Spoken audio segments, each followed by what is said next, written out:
உச்சநீதிமன்றம் அனைத்து மாநில வாதங்களையும் முழுமையாக கேட்டிருந்த பின்னர் கீழ்ப்படுகை மாநிலங்களின் ஒப்புதல் இல்லாமல் மேல்படுகை மாநிலங்களில் எவ்வித கட்டுமான பணிகளும் மேற்கொள்ளக்கூடாது என தெளிவான தீர்ப்பை வழங்கியுள்ளது.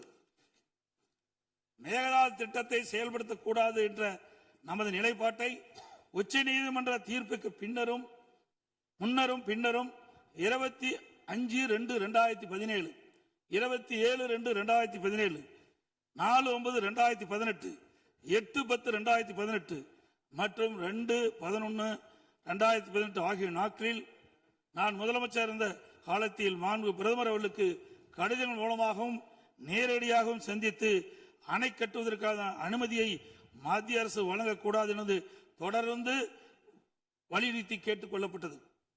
மேலும் 5/7/2017 மற்றும் 23/11/2017 ஆகிய நாட்களில் மத்திய நீர்வள ஆதாரத்துறை அமைச்சரையும் நேரிலே சந்தித்தும் கடிதங்கள் வாயிலாகவும் கர்நாடக அரசுக்கு மேகதாது அணை கட்ட எவ்வித அனுமதியும் மத்திய அரசு வழங்கக்கூடாது என வலியுறுத்தப்பட்டது.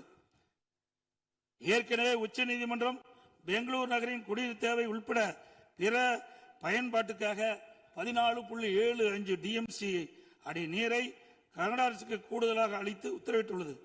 இந்நிலையில் மீண்டும் பெங்களூரின் குடிநீர் தேவைக்கென 67 டிஎம்சி அடி நீர் கொள்ளளவு கொண்ட மேகதாது அணையை கட்ட கர்நாடக அரசு முயற்சிப்பது தமிழ்நாட்டை பாலைவனமாக்கும் உள்நோக்கம் கொண்ட ஒரு செயலாகும்.